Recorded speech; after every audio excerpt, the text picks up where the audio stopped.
कभी लगता है कोई फैसला आपने लिया है, फिर बाद में सोचो तो लगता है पता नहीं यार, बस हो गया। क्या पता बस हो गया पहले से लिखा गया हो। तो क्या सच में हम बस एक कठपुतली हैं या अपने जीवन की बागडोर खुद थाम सकते हैं? आज बात करेंगे दो किरदारों के बारे में, प्रभु श्री राम और अर्जुन, जिनकी कहानियां इस सवाल का जवाब छुपाए बैठी हैं। तो पहले हमारे श्री राम, जिनके जीवन से हम सब परिचित हैं। जहाँ एक पल में उनका राज्याभिषेक होना था, वहीं दूसरी पल उन्हें वनवास मिल गया, फिर माता सीता से वियोग और रावण पर विजय। हर एक घटना ऐसे सामने आए जैसे कोई कॉस्मिक प्लान हो, जैसे कोई स्क्रिप्ट पहले से रेडी हो। पर श्री राम तो सर्वज्ञ थे, वो सब कुछ जानते थे। सब कुछ जानते हुए भी उन्होंने नियति का विरोध नहीं किया। उन्होंने हर परिस्थिति में धर्म का पालन करना ही उचित समझा। वहीं दूसरी ओर अर्जुन, जिन्हें नियति युद्ध क्षेत्र तक तो ले आई, जहां उनका एकमात्र धर्म युद्ध करना था, पर कुरुक्षेत्र में खड़े होकर उन्होंने हथियार उठाने से मना कर दिया। सीधे नियति को चुनौती दे दी कि मैं युद्ध नहीं करूंगा। वहीं फिर गीता का जन्म हुआ, पर शायद अर्जुन का डरना और गीता का जन्म लेना यही नियति हो।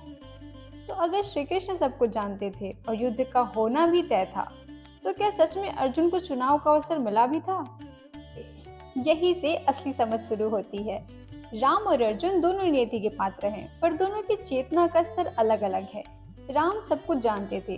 वो जानते थे कि जो कुछ हो रहा है, जो होने वाला है, वो उनकी इच्छा नहीं बल्कि ब्रह्मा की इच्छा है। तो उनके लिए नियति और फ्री विल दोनों एक ही थे। वो लीला को जानते हुए भी खेलते रहे। पर अर्जुन अज्ञान थे। उन्हें लगता था जो कुछ हो रहा है वो मैं कर रहा हूँ, या जो कुछ होने वाला है या भविष्य में जो कुछ भी होगा वो सिर्फ मेरे ही फैसले पर निर्धारित होगा। इसलिए उन्हें डर, दुख और भ्रम महसूस हुआ। राम जागे हुए थे और अर्जुन जागरण की यात्रा पे। डिटर्मिनिज्म यानी नीतिवाद कहता है कि हर चीज कॉज एंड इफेक्ट का नतीजा है। बिग बैंग से लेकर अभी तक हर चीज एक चेन रिएक्शन है। आपका गुस्सा, आपका प्यार, आपकी मेमोरी, आपके जीन, सब कुछ उसी चेन के लिंक हैं। लिबर्ट एक्सपेरिमेंट ने यह साबित किया है कि आपका सब कॉन्शियस यानी अवचेतन मन आपके चेतन यानी कॉन्शियस ब्रेन से 0.3 सेकंड पहले ही डिसाइड कर चुका होता है। तो कोई फैसला आपने लिया है, ये भी एक भ्रम है। आज के दौर में इसे ऐसे समझिए कि एक आर्टिफिशियल इंटेलिजेंस यानी एआई है, जो सोचता है कि सारे विचार उसके खुद के हैं। अगर वो कहे कि सारे जॉब उसने खुद चुने हैं, पर क्या ये सच है? नहीं, क्योंकि हमने उसके डेटा, उसके एल्गोरिदम, यहाँ तक कि उसके पैटर्न्स तक डिसाइड किए हैं।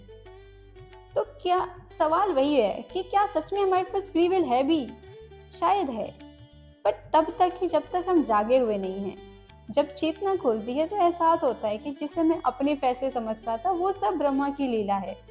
शायद आप ये जो वीडियो देख रहे हैं वो भी आपकी चॉइस नहीं थी, ये आपकी फ्री विल नहीं थी, ये शायद किसी कॉस्मिक प्लान का हिस्सा हो। नियति परिणाम तय करती है और हमारी फ्री विल और चेतना का स्तर ये तय करता है कि हम उस परिणाम तक सचेत और बुद्धिमान स्थिति में पहुंचेंगे या सोए हुए बेबसी में। इसीलिए श्री कृष्ण ने गीता में कहा है, कर्मण्येवाधिकारस्ते मा फलेषु कदाचन, यानी व्यक्ति का अधिकार सिर्फ उसके कर्मों पर है, उसके परिणाम पे नहीं। धन्यवाद।